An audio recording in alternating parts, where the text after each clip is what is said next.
प्रिय स्टूडेंट, स्वागत है आपका फ्लाइट स्टडी 90 में। तो आज हम बात करने वाले हैं क्लास 10th की प्रश्नावली 2.2।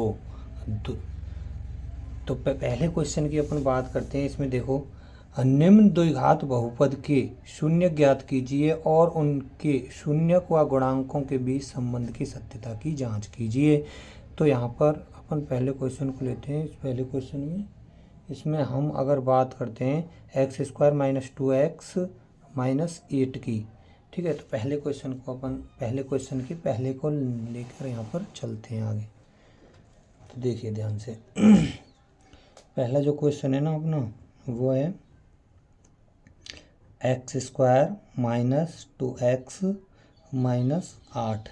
तो यहाँ पर देखते हैं बहुपद की घात कितनी है, 2 है। तो इसके जो शून्य होंगे वो भी 2 होंगे। द्विघातीय बहुपद है यहाँ पर। तो यहाँ पर जब इसके अपन शून्य ज्ञात करते हैं ना, तो यहाँ पर हम सबसे पहले जो अपना अचर पद है इसका और x² के गुणांक का, x² का गुणांक यहाँ पर क्या होगा, कुछ भी नहीं है। तो 1 इसका और अचर पद 8 का, इन दोनों का आपस में गुणा करते हैं। तो 8 का 1 से गुणा करेंगे तो क्या आएगा, 8। और 8 के फिर हम अभाज्य गुणनखंड करते हैं। सबसे पहले 2 का भाग दिया इसमें तो 4 आया, फिर 2 का दिया 2 आया, फिर 2 का दिया 1 आ गया। तो अब इस 8 के हमें ऐसे खंड करने हैं जो गुणा करने पर कि जोड़ने घटाने पर तो 2 आ जाए, जोड़ने घटाने पे -2 आ जाए और गुणा करने पे 8 आ जाए। तो ये जो हमारे अभाज्य गुणनखंड आए, इनके ऐसे टुकड़े करेंगे जो जोड़ने घटाने पे तो -2 आ जाए और गुणा करने पे 8 आ जाए। तो देखो 2 का 2 से यहाँ पर हम गुणा करें तो 4 और 1 2 यहाँ पे है ही है। तो देखो 4 में से हम 2 घटाएंगे तो 2 आ जाएगा और 4 का हम 2 से गुणा करेंगे तो 4 2 ना 8 आ जाएगा। तो इसके जो खंड होंगे ना वो 4 और 2 हो जाएंगे। लेकिन याद रखो यहाँ पर माइनस के 2x है, तो बड़ी संख्या को अपन माइनस लेंगे। अब 4 को माइनस के 2 लेंगे और इसको प्लस के लेंगे, जब भी तो यहाँ पर माइनस के 2 बचेंगे। देखो लेते हैं, क्या है, x² - 4x + 2x - 8।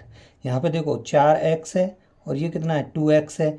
अब 4x में से 2x जाएंगे तो माइनस के 2x ही बचेंगे। अपने व्यंजक पर कोई भी फर्क नहीं पड़ने वाला है। तो अब यहाँ पर 2 2 की जोड़ा बनाएंगे, इनमें से हम कॉमन लेते हैं। यहाँ देखो क्या कॉमन आ रहा है, यहाँ भी x आ रहा है, यहाँ भी x आ रहा है। इसमें से x कॉमन लिया, x हमने कॉमन ले लिया। तो इसमें से x कॉमन ले लिया तो यहाँ पर क्या बचा, 2x थे, यहाँ पर x गुणा x है, 1x बाहर आ गया तो 1x बच गया। चिन्ह क्या है, माइनस है तो माइनस, यहाँ पर x बाहर चला गया, यहाँ क्या बचा 4, प्लस का निशान है तो प्लस। अब यहाँ पे देखो का कॉमन आ रहा है, यहाँ पे देखो 2 का भाग यहाँ में भी जा रहा है और 2 का भाग इसमें भी जा रहा है, तो 2 यहाँ पे कॉमन ले लिया। तो यहाँ पे क्या बचा, 2 गया तो x और यहाँ पर क्या बचा, 2 का भाग इसमें देंगे तो 4। ठीक है। अब शून्य ज्ञात कर रहे हैं तो व्यंजक को यहाँ पर हम शुरू में ही शून्य करके ले जाएंगे, बराबर शून्य। तो यहाँ पर भी बराबर शून्य। अब देखो दोनों कोष्टक है ना अपने, वो समान आने चाहिए। अगर वो समान नहीं आ रहे हैं तो हमने कहीं पर मिस किया है। तो हमारे दोनों x - 4 आ रहा है। तो देखो ये x है और कोष्टक के बाहर ये +2, इन दोनों को एक जगह लिख देंगे, x + 2 एक कोष्टक में लिख देंगे और दोनों कोष्टक में से एक कोष्टक को लेंगे यहाँ पर, x - 4 = 0। ठीक है, अलग अलग जीरो कर लेंगे इनको। जब अलग अलग जीरो करेंगे तो क्या आ जाएगा, x + 2 बराबर 0, इसके बराबर में 0 कर दी और इसके बराबर में भी 0 कर देंगे आप, x - 4 बराबर 0। पक्षांतरण करेंगे, x का मान क्या आएगा, x का मान x बराबर, इधर ये 2 प्लस का है, इधर जाएगा तो माइनस का हो जाएगा, -2। एक शून्य कम में x का -2 प्राप्त हुआ x का मान। और एक शून्य के यहाँ पे क्या हो जाएगा, ये प्लस, ये इधर माइनस है, इधर जाएगा तो प्लस हो जाएगा। तो x बराबर +4। ठीक है। तो ये हमारे 2 शून्य प्राप्त हुए, कौन कौन से, -2 और 4। तो अब हम इनकी सत्यता की जांच करते हैं। क्या करते हैं? सत्यता की जांच। जैसा कि विदित है, हम जानते हैं कि शून्यकों का जो योगफल है, शून्यकों का योगफल, शून्यकों का योगफल अल्फा प्लस बीटा। तो निकालते हैं यहाँ पर शून्यकों का योगफल कितने निकालते हैं। अल्फा अपना -2 है, -2 प्लस 4 इज इक्वल टू क्या निकल के आएगा। देखो ये माइनस के 2 छोटे हैं, प्लस के 4 बड़े हैं, तो प्लस वाले बचेंगे और 4 में से 2 जाएंगे तो 2 बच जाएंगे, 2।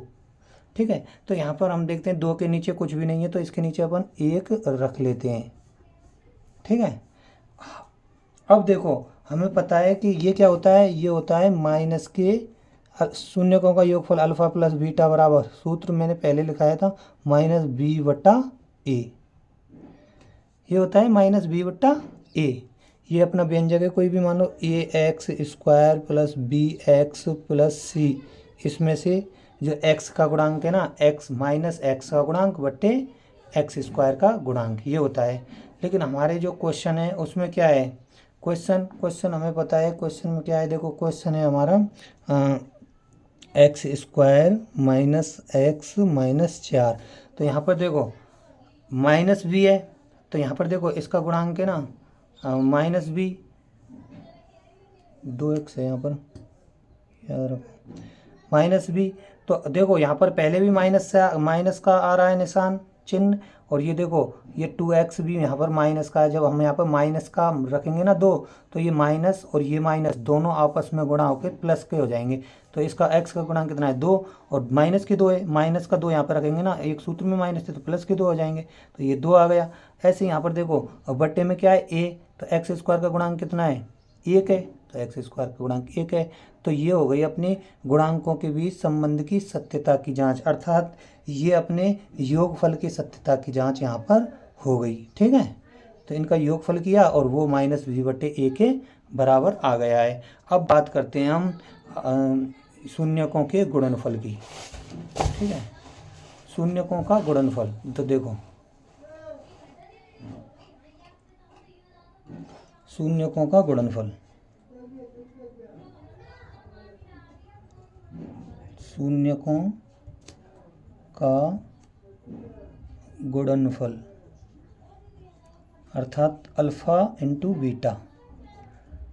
तो यहाँ रखते हैं -2 गुणा 4, तो करते हैं इसको, क्या आएगा -8, क्या आएगा -8।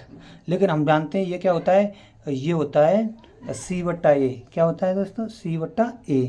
तो यहाँ पर हम जानते हैं कि c/a। ठीक है, तो इसके नीचे 1 रख लेंगे। हमें वो पता ही है, हमारा क्वेश्चन क्या था, x² माइनस 2x माइनस 8। तो c कितना है यहाँ पर -8 है, यहाँ पर प्लस है तो पूरा माइनस का 8 के -8 ही रखेंगे, तो -8 आ गए हैं। और नीचे अपना a कितना है, 1, तो 1 यहाँ पर रख दिया। तो गुणनफल क्या प्राप्त हुआ, c/a के बराबर हुआ। तो हमारी सत्यता की जांच हो गई। इसलिए हम कहेंगे कि हमारा जो शून्यक प्राप्त हुए हैं वो एकदम सही हमें प्राप्त हुए हैं।